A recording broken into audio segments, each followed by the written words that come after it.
e seja muito bem-vinda ao Quem Pode com Elas. No episódio de hoje, temas que estão na vida de cada uma de nós. E é tão importante a gente falar sobre isso. Eu tenho ainda o prazer de chamar minha convidada hoje, que veio lá da minha terra natal, lá de Vitória, no Espírito Santo. E eu quero ouvir a Sheila. Sheila, muito obrigada por você estar aqui, viu? Obrigada mesmo pela sua disponibilidade, por você estar aqui em Brasília e poder vir aqui no podcast. Eu que agradeço, Elaine. Era um sonho te conhecer pessoalmente. Você sabe que eu sou sua fã, te admiro demais e estou muito agradecida a Deus e a você pela oportunidade da gente ter conseguido conciliar. Ai, que maravilha. Olha aí, pronto. A pessoa aqui já sabe, tá, Sheila, que eu choro todo episódio e a gente já começa assim, né, com ela me emocionando. Mas, Sheila, me conta quem é a Sheila? Bom, a Sheila é uma mineirinha nascida em Belo Horizonte.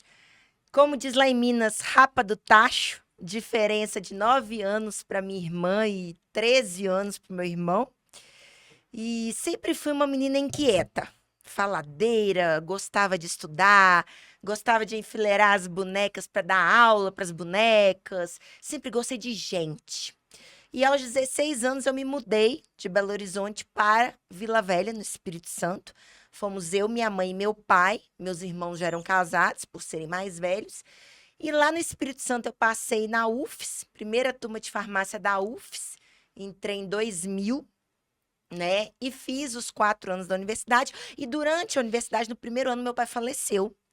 E, infelizmente, em condições financeiras não tão boas, e eu tive que dar aula à noite, para supletivo, pré-vestibular, de química, biologia, e levar o curso de farmácia, que você sabe que não é tão fácil, Sim, a gente né? brinca que nem para entrar e nem para sair. Isso.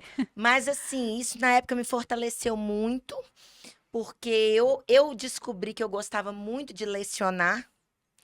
E muitas vezes, ao longo da faculdade, da universidade, naquela época era farmácia e bioquímica, não sei se era assim com Sim. você também, eu me questionava muito se era aquele curso realmente, porque eu gostava muito de pessoas.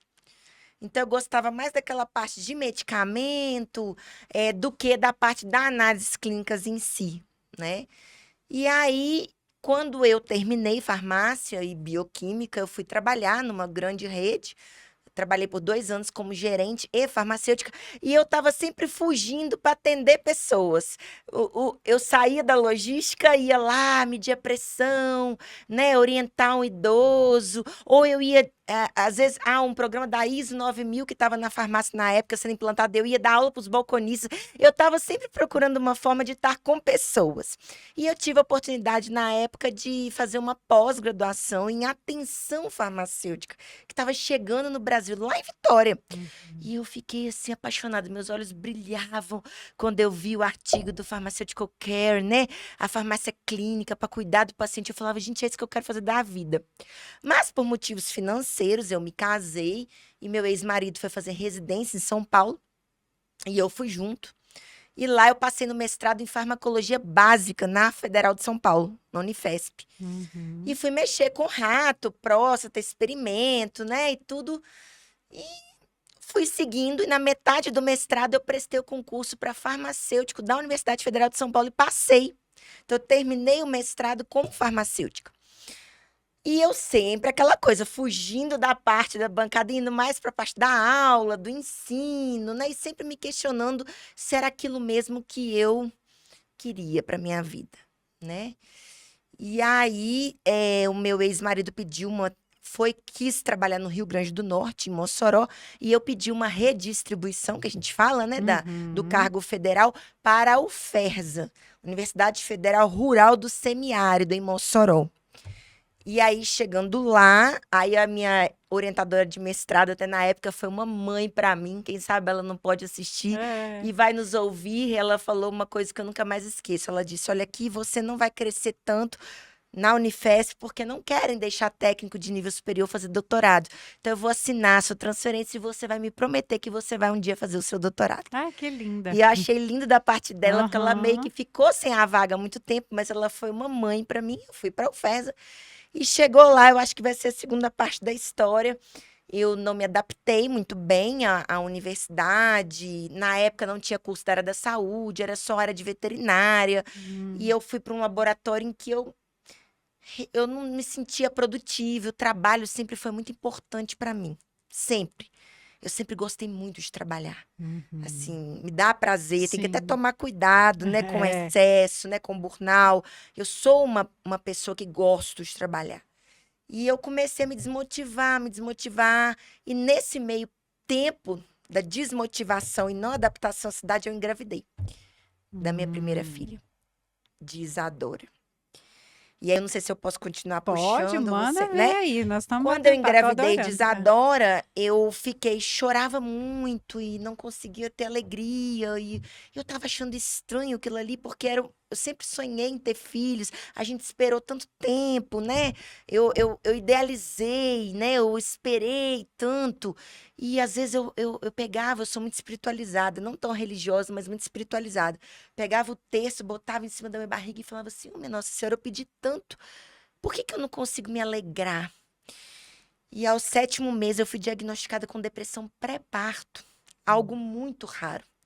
E fui afastada do trabalho. E meu ex-marido médico, até ele se assustou. Naquela época, 13 anos atrás, se falava muito pouco Sim. de psiquiatria perinatal. Hoje, graças a Deus, nós temos psiquiatras e psicólogos especialistas em acompanhar o lado psicológico da gestante. E como é importante, né? Porque vou te cortar só para Pode, fazer eu falo essa. muito, pode cortar. Porque muitas vezes as mulheres estão nos ouvindo, às vezes estão nessa expectativa Sim. também de que a hora que souberem que estão gerando, mesmo que elas queiram muito, às vezes a expectativa que a gente coloca, porque isso é outra coisa que acaba com as mulheres, é a tal da expectativa da Idealizada. gestação idealizada, da maternidade Sim. idealizada.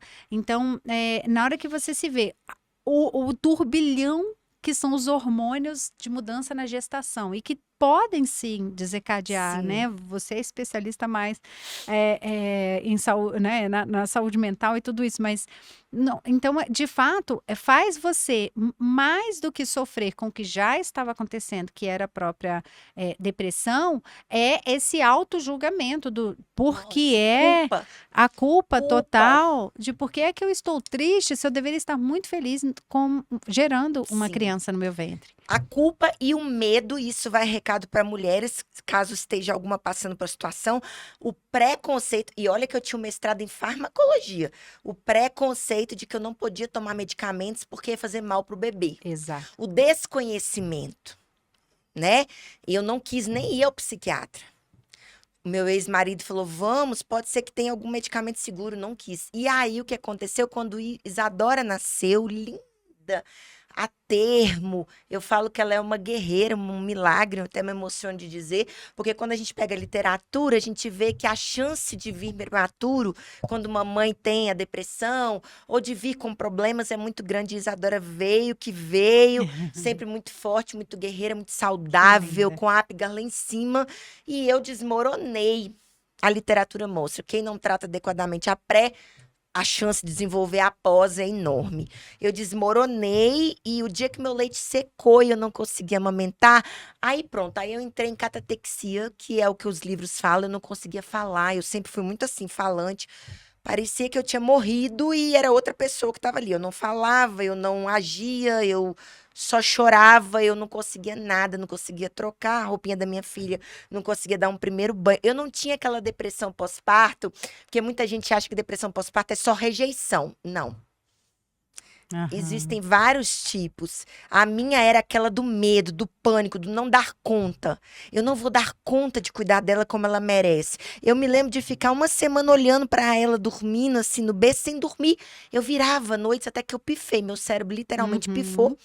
E eu fui ao psiquiatra, que foi assim um divisor de águas na minha vida, doutor Dirceu Lopes, lá em Mossoró.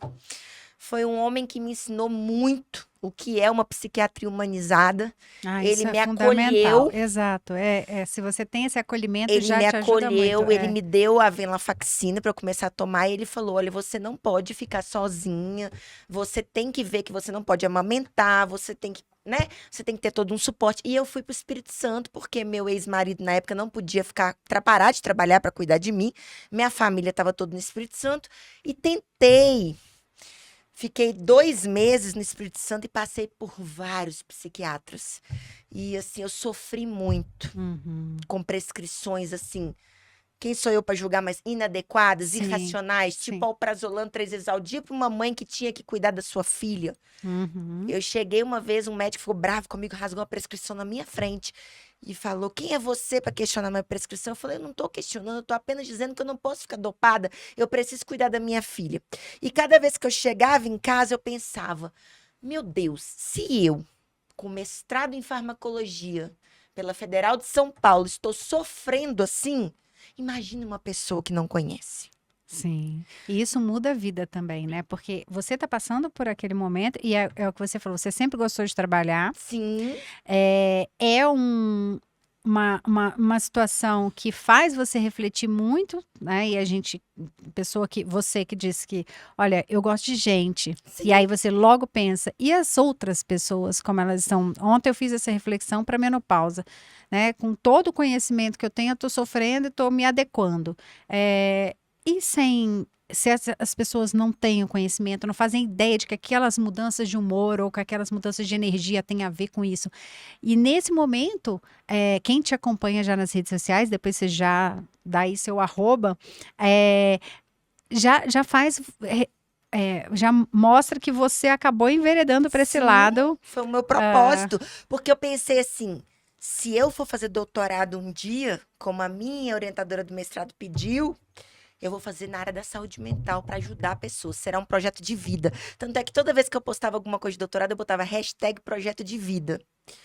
E eu fiquei com aquilo na minha cabeça. Voltei para Mossoró porque eu não me adaptei a nenhum psiquiatra e o de lá era muito humano. uhum, Quando eu voltei, eu me lembro que ele falou para mim assim: "Nós vamos começar como uma criança que está caminhando. Eu vou te dar tarefas." A minha situação era tão grave que eu ia 2 vezes nele, 3 vezes na psicóloga por semana. por Por semana? semana. Meu E ele Deus. dizia assim para mim: "Essa semana você vai ao supermercado." Eu falava com ele: "Vou não." Ele falava: "Vai. É a sua tarefa dessa semana." Eu ia e eu ia vencendo um passo de cada vez, né? Um passo, um dia de cada vez, um passo por dia. Ah, hoje eu vou fazer a lista de supermercado, porque a depressão muito grave, ela dá déficit cognitivo. Aí eu começava a escrever, eu lembrava do que eu tinha escrito, eu não lembrava do que eu tinha escrito na primeira ponto da lista, eu começava a chorar. Assim, era horrível. E Isadora nasceu para mim com 6 meses de idade. Foi quando eu comecei a cuidar dela sozinha, comecei a curtir ela e comecei a voltar a viver Uhum. com os medicamentos, com a terapia, né? As estratégias não farmacológicas adjuvantes, todo um apoio que a mulher precisa, eu tive. Eu tive todo o apoio necessário, tanto financeiro quanto de pessoas na época. Sim. Então, assim, isso foi fundamental Isso para minha recuperação. é isso que eu ia E falar, o quando eu quanto. me recuperei, eu pedi licença não remunerada da universidade, porque o meu trabalho não estava me Uhum. trazendo o benefício que eu sempre tive antes, e eu precisava daquele período sabático para pensar no que eu ia fazer. Eu fiquei 4 anos distante da universidade, sem remuneração, e cuidando da minha filha, pude cuidar dela assim de 6 a 1 ano. Aí, quando ela tinha 1 ano, eu cheguei pro meu psiquiatra e falei assim: eu quero engravidar de novo. Eu me lembro de ele assim, com óculos, ele olhou Ele para mim levantou assim e os falou olhos. assim: você tem noção do que você está dizendo? Eu falei: eu preciso saber o que é ser mãe. Eu falei para ele. Ficou um buraco dentro de mim. Eu preciso saber o que é trocar a primeira fralda, dar o primeiro banho, perder as primeiras noites de sono. Ele olhou para mim e falou assim: Elaine, se eu não fosse psiquiatra, eu te contraindicaria. Mas como psiquiatra cuida de gente, da vida como um todo, e esse é o seu desejo, tamo junto. Gente, eu já quero esse psiquiatra pra vida. Não, eu não contei Que ainda o que ele foi humano. na vida. Aí eu disse a ele, então bora. Ele falou, você toma venlafaxina, eu não posso tirar. A gente sabe, aí eu já tinha estudado, já tinha ido nas meta-análises, já tinha visto que a sertralina era o ideal, mas que o risco-benefício não justificava ele tirar a venla e eu entrar com a sertralina. Até fiz um story sobre isso essa semana. Vai depender muito do risco-benefício, né? Na verdade, a gente tem poucos estudos em relação aos outros medicamentos por questões éticas, Uhum. né? Isso é Então, outro desafio, né? Que quem está nos ouvindo que não é da área da é saúde, isso. às vezes essa definição, porque os estudos eles não são aceitos por questões éticas logo de cara para você fazer com gestantes. Então, então, muitas vezes não tem evidência científica, não é porque não existe evidência daquele medicamento, é porque os estudos não foram feitos e aí a gente não tem a evidência. Isso. Porque não pode incluir gestantes logo de cara num estudo clínico, né? É, Especialmente os medicamentos mais novos. é. E eu logo no outro mês engravidei de Raul, a gestação super tranquila. E quando eu estava grávida, eu fui conversar com a professora Marta Fonteles, querida, lá da Federal do Ceará, Martinha. referência em farmácia clínica, né, no Sim. Brasil. Ela, professor Divaldo Lira, cheguei lá, ela disse que foi muito engraçado, que eu cheguei lá barriguda. Isadora, morando em Mossoró, 260 quilômetros de Mossoró, Fortaleza, fui dirigindo. Cheguei lá e falei com ela, professora, contei a história para ela. Eu quero fazer um doutorado na área da saúde mental. Ela olhou para mim, diz ela que olhou assim, aquela mulher grávida, que tinha passado por aquilo tudo, fazer um doutorado em outra cidade. Ela falou assim: tá, vamos fazer o seguinte. Ela disse que ela pensou que eu ia desistir até. Eu não tenho experiência na área da saúde mental, ela falou. Como é que a gente vai fazer? A única referência que a gente tem é a professora Luciene Marques, que inclusive está aqui, da Federal de Alfenas. Querida, Aham. querida. Foi a primeira que fez o acompanhamento farmacoterapêutico de mulheres com depressão e transtorno da ansiedade. Tirando ela, nós não temos nada de saúde mental. Eu não tenho experiência.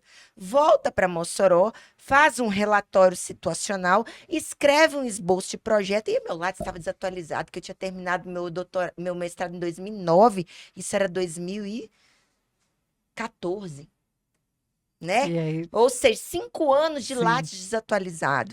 Lattes, pessoal, é o É, currículo que os pesquisadores, né, colocam, onde os pesquisadores colocam seus currículos e para fazer uma análise de projeto, para fazer uma inserção num projeto, por exemplo, né, num programa de pós-graduação, para passar no doutorado, precisa estar com esse currículo isso. atualizado e mostrar o que fez nesse período. É, e o meu estava muito desatualizado.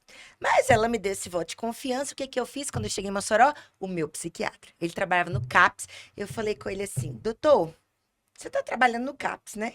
Eu posso acompanhar as suas consultas do seu lado? Para que você quer acompanhar minhas consultas?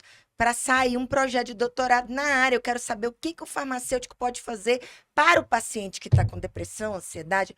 Pode. Que Eu acompanhei máximo. mais de 300 consultas do lado dele, grávida. Foi Gente, um divisor de águas na minha vida. Ele ficava preocupado, ele perguntava assim: você tá bem? E meus olhos brilhavam e eu percebi que aquilo ali era o que eu queria fazer na minha vida. Era o meu propósito de vida. olha que legal. E eu comecei assim a me encher de esperança e comecei a estudar e comecei a escrever o projeto. Percebi a dificuldade que a gente tinha do uso irracional de benzodiazepínico, como que o farmacêutico tinha que atuar ali. Aquilo ali começou a me incomodar, me inquietar. Meu Deus, onde é que está o farmacêutico nessa área? Cadê o farmacêutico na saúde mental, né? E cheguei para a professora Marta com o projeto e passei no doutorado quando o Raul tinha 6 meses, a Dora tinha 2 anos e meio. Gente. E as pessoas passei com látis horrível, não me pergunte. Propósito de Deus. É engraçado que esse doutorado ele é tanto propósito que toda vez que eu achava que ia acontecer alguma coisa que eu não ia conseguir terminar, Deus ia lá, dava um jeito, coisas aconteciam e eu continuava. E eu sempre orando, se for do seu propósito, Senhor, que eu consiga terminar. Eu terminei em 5 anos por causa da pandemia, Sim. mas eu terminei. E aí eu comecei aquele processo de ter que ir de Mossoró a Fortaleza, cumprir as disciplinas, porque as disciplinas do mestrado não foram validadas, porque o mestrado tinha muitos anos e era na área básica, o Aham. doutorado seria na área clínica. E a professora Marta teve uma ideia fantástica, ela falou: Sheila, faz as disciplinas aqui, ela é muito humana, ela é um amor, faz as disciplinas aqui, e na hora da parte prática, você faz lá em Mossoró, que aí Sim. você não precisa ficar longe dos seus filhos, né? E assim foi, eu fiquei os 2 primeiros anos, eu sou igual muito a você, assim, eu me identifico muito com você é muito organizada, né? Eu sou assim também, metódica, assim, tudo meu é escrito, é combinado, pra gente poder dar conta, Sim, né? E é. assim foi, eu dividi o meu doutorado em partes. Então, os 2 primeiros anos eu fui cumprir as 18 disciplinas, foram Nossa 18, Senhora. mas eu curti cada uma. Eu pegava disciplina na filosofia, na psicologia, onde tinha saúde mental, eu fui curtindo o caminho, eu curti muito meu doutorado. Eu fiz o curso da Associação Brasileira de E Psiquiatria. você foi trazendo é, todo esse propósito, eu achei bonito você falar assim do propósito, né? Porque às vezes hoje eu estava ouvindo, porque como você disse, né, pessoa que é organizada e estuda, hoje de manhã eu estava fazendo uma aula de MBA que eu estou fazendo. E aí eu estava escutando a professora dizer que muitas vezes a gente passa por uma dificuldade, a gente quer apagar aquela dificuldade da vida. É, E que, na verdade, a gente tem que entender o que é que essa dificuldade ressignificar. quis me dizer. O que eu aprendo com essa fase da minha vida? O que ela me diz que eu devo ou que eu não devo mais fazer? Então, você fez muito isso, né? Você transformou essa dificuldade que você tinha num propósito. Sim, E aí você foi e concluiu o seu doutorado, sim. né? E você, nesse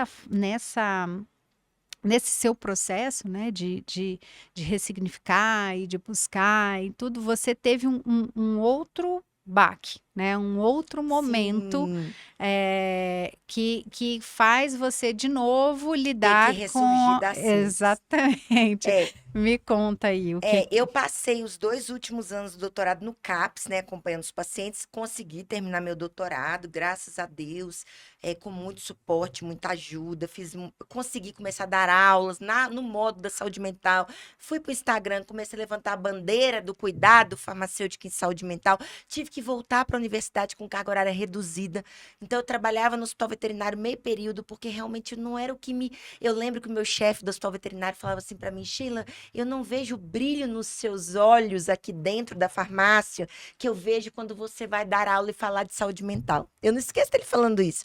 Quando você vai falar de saúde mental, seu olho brilha. Você precisa procurar algo que o seu olho brilhe tanto quanto. Outra coisa que você traz aí são as pessoas que você encontrou Nossa, pelo caminho, anjos, né? anjos, muitos, muitos, incontáveis, inumeráveis.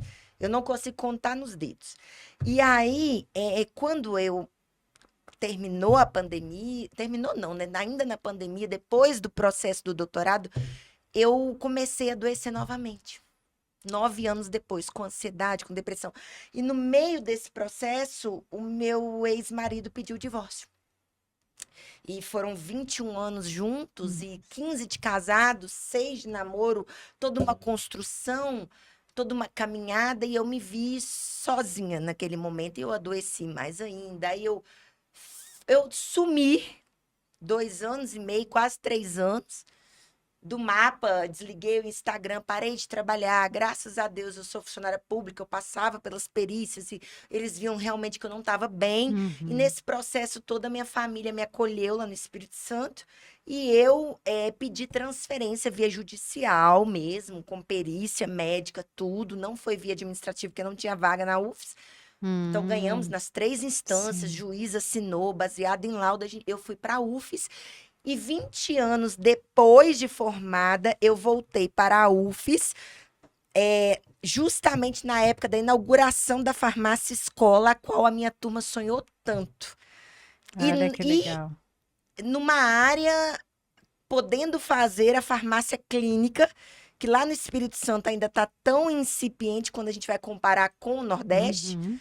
Então, eu consegui trabalhar. Hoje eu trabalho com o que eu amo. Então, é o que eu falo: precisou acontecer o caos na minha vida para eu poder voltar para casa e começar a trabalhar com o meu propósito de vida. Então, eu agradeço a Deus todos os dias. Eu consegui retornar para todas as pós-graduações que eu dava aula antes. Eu dava aula na Racine Denise Funchal. segurou a minha vaga. Eu posso falar nomes aqui, né? Pode, claro. Que são anjos na minha vida. Ela segurou a minha vaga. Eu voltei a dar aula lá na Racine. No Ibras, Valmir Sante, a mesma coisa. Ele me deu a oportunidade de voltar a dar aula no Ibras. Conselho Federal, Valerie Reis, me deram a oportunidade de voltar a dar aula no conselho. Diego foi um parceirão que lutou para eu estar na farmácia escola agora, né, onde eu estou. E é isso. E olha que legal, né? Você falando do voltar para casa e voltar a uma coisa que a sua turma sonhou, né? Eu lembro que foi a mesma época, mais ou menos, que eu estava fazendo vestibular, eu entrei um ano antes, e era essa discussão, né? Que na época estava federalizando a Fafabs, né? Que era estadual e que viraria UFES e seria a primeira turma de farmácia. Então eu vivi esse período aí, você falando, eu estou vivendo aqui também a minha vida ao mesmo Sim. tempo. E uma coisa muito interessante para quem não conhece o que é uma farmácia escola, é onde os alunos vão aprender a ser farmacêuticos, né? Eles vão passar por ali para poder aprender a ser farmacêuticos. Então, é algo muito importante para a universidade, e mais importante ainda é ter alguém como você, que ama o que faz, para ensinar, né? Porque a gente vai falando, a minha vida inteira trabalhando com hospitais de ensino, né? A gente sempre falou, quando eu fiz minha pós em preceptoria, uma das minhas coisas no meu TC, enfim, trabalho de conclusão, não lembro mais qual é que era o nome, o meu TCC, né, que é o trabalho de conclusão Do da curso. pós-graduação de preceptoria, a grande preocupação era justamente quem são essas pessoas que estão se formando em preceptoria e que vão receber, né, esses alunos aqui. E muitas vezes são pessoas que não têm esse propósito de ensinar, essa ideia de passar o conteúdo adiante. E você faz isso não só no seu dia a dia, como no seu Instagram. Então, você está o tempo inteiro ensinando para as pessoas, levando o seu conhecimento, tudo que você aprendeu. E aí, eu queria muito que você falasse sobre isso, porque você chegou agora na farmácia escola. Chegou agora, entre aspas, que eu falo, chegou Um ano. agora nessa história, né? Sim. Você contando aqui a história, então você está um ano lá na farmácia escola, Isso. e você traz essa vivência do dia a dia, de conviver, às vezes, com histórias muito diversas, que isso é lidar com as pessoas no sistema de saúde. A farmácia escola, ela serve ao SUS, né, ao Sistema Único de Saúde. Então, eu queria que você contasse um pouco dessa história agora, né, você inspirada por tudo que te aconteceu, aprendendo tudo, né, o que você aprendeu de vida e da parte acadêmica e da parte técnica, né, que você junta todos esses requisitos, né, o que a gente fala de hard skills e soft skills, né, que as pessoas estão acostumadas, é aquela coisa do conhecimento, né, mas das habilidades e atitudes, você reúne essas competências.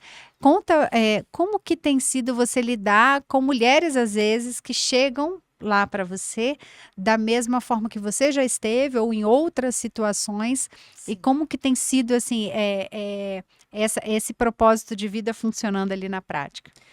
Bom, a gente sabe que as mulheres, infelizmente, elas têm 2 vezes mais chance de serem depressivas e ansiosas do que os homens.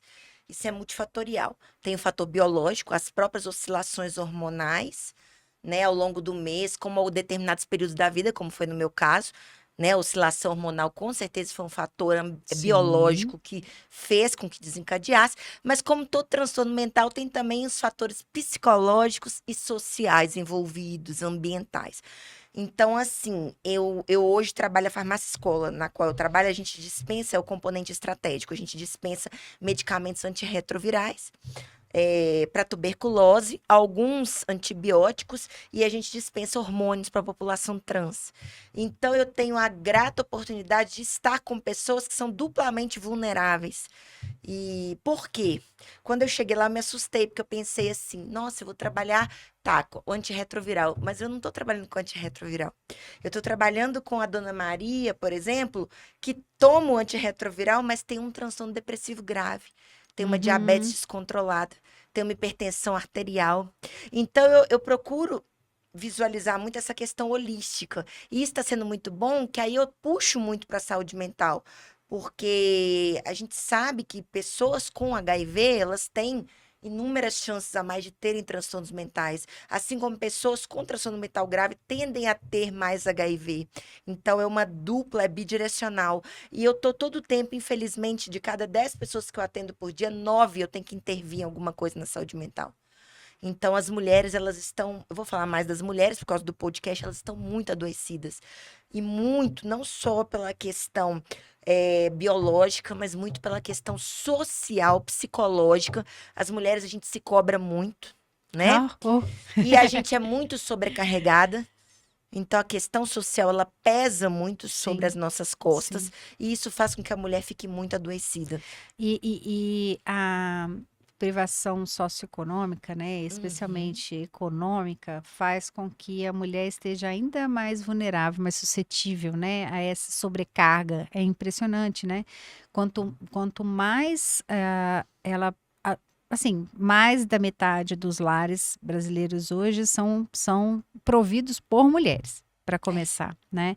E já esteve aqui conosco uma mulher maravilhosa que falou, toda vez que a gente, né, nosso primeiro episódio com a professora Cristina Castro, ela falou assim, se você der a Bolsa Família para uma mulher, né, ela vai para a mulher, vai para as crianças, para a família integralmente. O homem que recebe não necessariamente leva esse recurso para a família, para as crianças, para a mulher. Sim, verdade. Então, e por quê? Porque a gente está o tempo inteiro pensando em prover as pessoas que estão ao nosso redor, seja filhos para quem tem filhos, ou seja a família, enfim, a gente está sempre se doando mais, né? Então essa carga, de fato, ela é muito maior, né? Eu escuto muito mulheres falando assim pra mim, doutora, eu não posso adoecer. Eu não posso. Eu não tenho esse direito. É frescura, eu não posso ter ansiedade, eu não posso ter depressão, eu não posso ter nada mental. E eu tenho, o tempo todo eu acredito muito na psicoeducação. Um dos motivos de eu estar no Instagram é esse. É propósito, é legado. E eu me identifico com você por causa disso também. Que eu observo que você também é propósito, é legado, né? Por mais que a gente às vezes receba críticas, mas a gente olha pra frente. Eu vejo você muito como eu. Eu até me emociono de Hum. dizer. A gente olha pra frente. Podem até estar tirando pros lados, mas a gente olha pra frente porque a gente tem um objetivo muito definido, Sim, né? é, Que é aquele final ali que alguém vai aproveitar. é. E quando a gente escuta uma pessoa falando, nossa, doutora, eu entendi melhor o que o meu marido está passando quando assisti os seus stories. Eu entendi, eu consegui ajudar mais o meu filho. A psicoeducação é você dar mais liberdade para o paciente, para ele entender o que está acontecendo com ele. Porque o transtorno mental ele ainda é muito estigmatizado. Sim, Então eu passei por isso. Muita gente chegava e falava, é falta de Deus, você tem que rezar. Mas olha que coisa linda, eu gosto muito de estudar neurociência. Muito. E eu tava vendo outro dia sobre espiritualidade e saúde mental. Eu falo que se eu fosse fazer um pós-doc seria nessa área. aí pronto, já está definindo. É, eu acho lindo que já foi comprovado que quando você transcende a um ser maior do que você, que não tem a ver com religiosidade, mas sim espiritualidade, você aumenta a irrigação na área do córtex pré-frontal e isso libera neurotransmissores. Isso já foi provado por neurologia. Né? Tem uma área da neurologia que mostra isso. E muitas vezes as pessoas falavam para eu rezar, um exemplo que eu tô dando, né? E eu não Uhum. conseguia orar, porque eu estava muito grave. Só que a ciência já explica isso. Quando você tá com uma depressão muito grave, você bloqueia essa resposta. A oração. Então, olha como Deus é perfeito. Você precisa do medicamento para restabelecer a neuroplasticidade cerebral para você passar a responder até a oração. E isso é a maior crueldade que alguém pode fazer, Porque né? a gente se culpa muito. Exatamente. É como se você além de tudo, quando você é espiritualizado, você tem essa.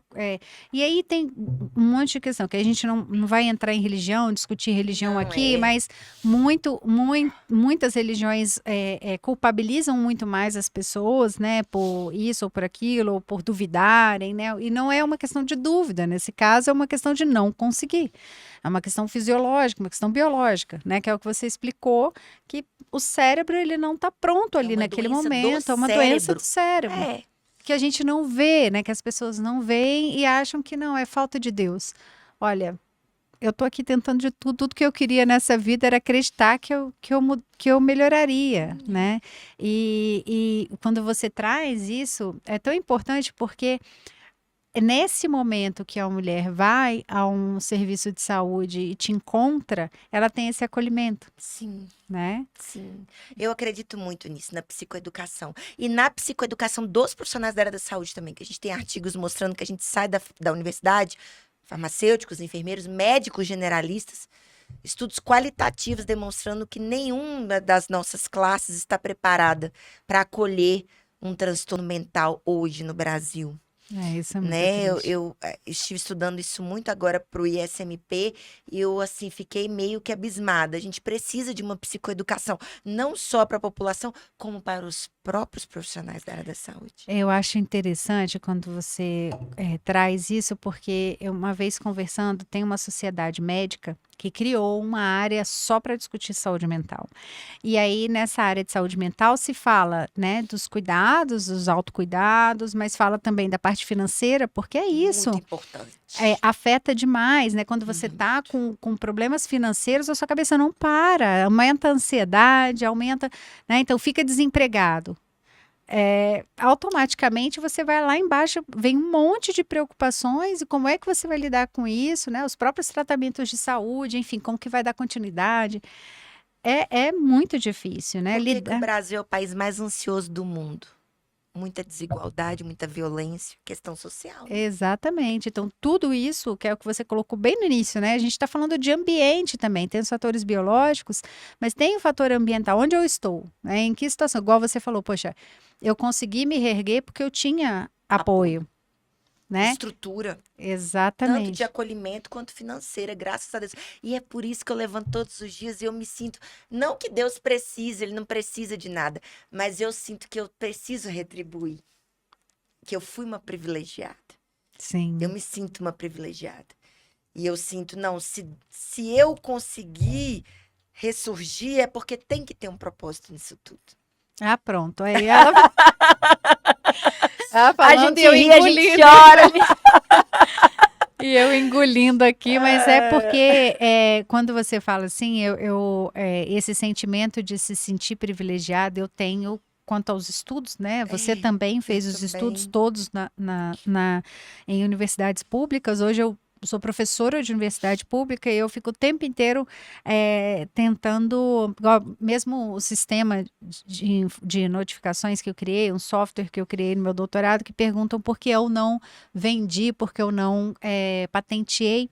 Eu falei, porque eu fiz todo em hospital público, numa universidade pública, eu quero retornar à população, porque é ela que paga os impostos e que paga todos os recursos que foram utilizados para fazer o software. É ela que pagou também os professores que eu fiz as aulas, a estrutura, enfim. E hoje é quem paga meu salário. Né? É quem paga o nosso salário como servidor. Então, você falando assim, eu fui me identificando aqui, foi vindo essa emoção assim de realmente entender o quanto que com todas as dificuldades, com todos os caldos, né, que eu brinco ali na maré, vai vindo os caldos, a gente vai subindo, vai levantando, mas esse sentimento de gratidão que você traz, Sim. que você mostra, é isso que fortalece, né? Isso também explica, né? Eu não sei se você vai lembrar de algum estudo, mas já existem, né, estudos que falam isso, que a gratidão, o você acordar todo dia grata, muda o seu dia. Eu acho que se a gente fizer um exercício aqui, né? Se eu acordar já reclamando, esse relógio que eu queria dormir mais um pouco, que não sei o quê, muda totalmente o seu humor durante o dia inteiro. Do que você acordar e falar, obrigada, meu Deus, por mais um dia, eu tive a oportunidade de acordar viva, né? Eu penso, hoje eu estava conversando com uma menina que foi minha aluna do meu curso online, né? E aí ela falando comigo, nossa, professora, eu fiquei sem graça, porque logo depois que eu fiz seu curso, eu montei um para mim, eu falei, sem graça? Não, é porque você não conhece a minha história. Ainda falei com ela que eu ia mandar o podcast. Eu falei, eu quero isso. É formar novos profissionais para o cuidado nessa área. Multiplicar, É né? propósito, é legado. Ainda falei com ela assim, porque dinheiro vai e volta. O dinheiro que você pagou no curso já se foi há muito tempo. Agora, o conhecimento que você vai perpetuar, esse vai ficar. Eu falei com ela. Exatamente. E é o que você fez. Você não vendeu porque o dinheiro que você teria ganhado, então, provavelmente até teria se acabado. Sim, Mas a sua satisfação de saber que hoje, nos maiores hospitais do Brasil, está o software que você criou, isso ninguém tira de você, exato. que é o seu legado. É isso. Eu acho que você traz essa perspectiva aqui para quem está nos ouvindo, sabe? De que as pessoas estão criticando muito a expressão do fazer do limão uma limonada. Mas é muito isso, assim, quando você pega aquela coisa que parece que você afundou e que não vai sair dali, que acabou tudo. E de repente, passou. É. Né? É uma história linda a ser contada num podcast. Eu fico muito agradecida de você Eu ter que topado assim agradeço. abrir super a sua vida aqui, porque ajuda tanta gente. Sim. É tanta gente que passa pelo que você passou, tanta gente que pode se identificar, talvez, às vezes não na gestação, mas que está numa depressão hoje, que está, por exemplo, questionando se vai ou não vai ao médico. Eu lembro que eu estava passando por assédio moral muito pesado na minha segunda gestação. Uhum. E eu fui, pela primeira vez, eu peguei um atestado de 15 dias. Eu nunca tinha pegado um atestado, né, assim, grande, porque eu estava com depressão. Ele me diagnosticou e me deu um medicamento. E eu questionei, não vou tomar.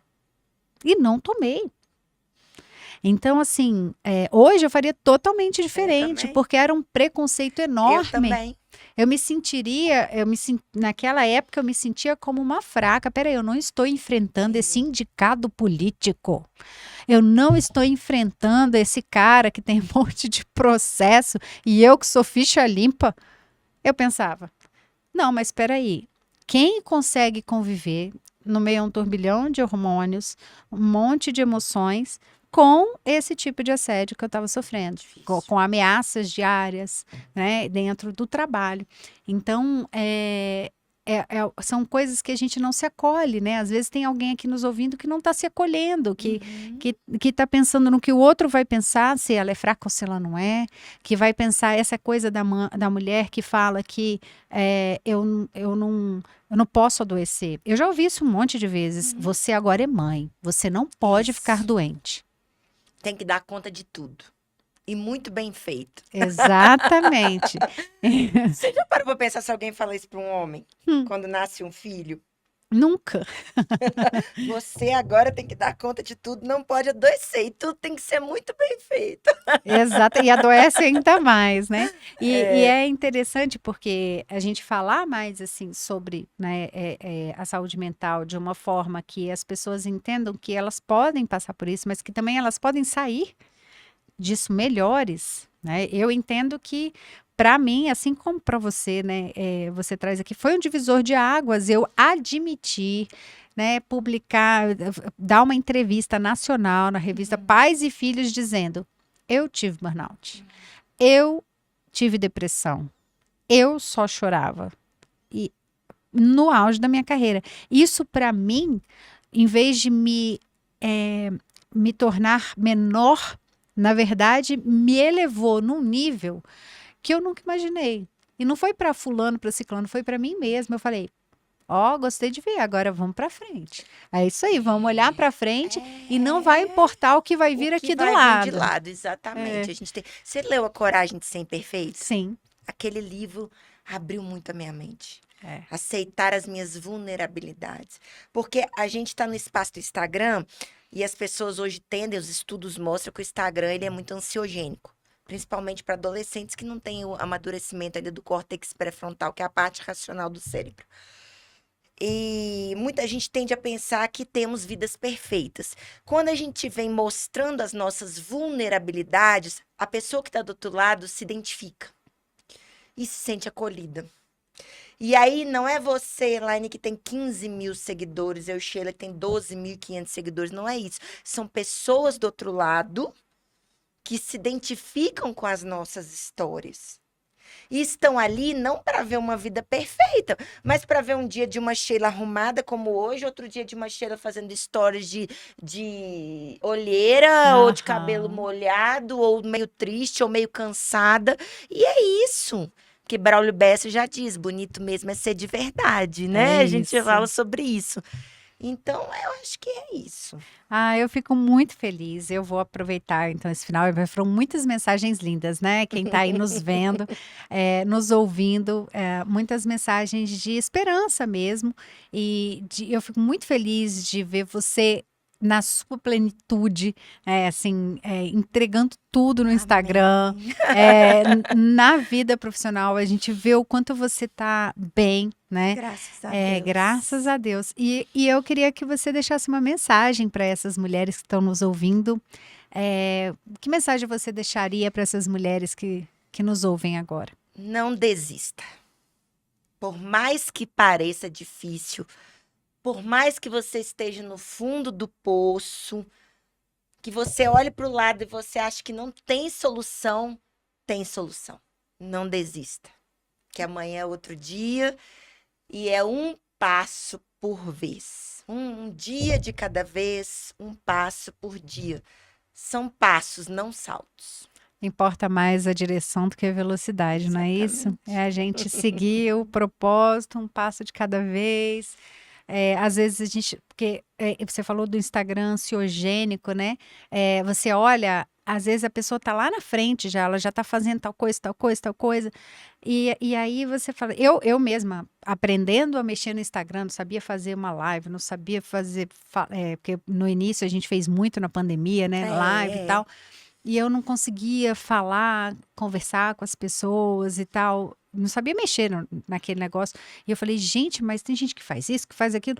Sim, eu estou começando no Instagram. Posso ter 15 anos de vida profissional, mas neste quesito eu estou começando.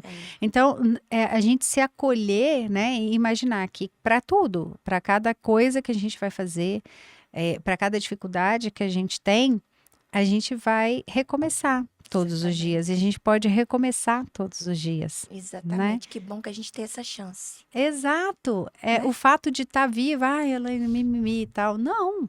O fato de você estar viva é essa chance de recomeçar todos os dias. Não é na segunda-feira, não é no ano de 2025. É hoje, amanhã, né? Por que eu não posso hoje mesmo, né? Eu fui ontem no médico, hoje é quarta, hoje eu fiz todo o negocinho bonitinho, eu não esperei amanhã, depois, não sei quando, comprei o que tinha que comprar de medicamento, organizei a minha dieta, e tô ali fazendo tudo bonitinho, por quê?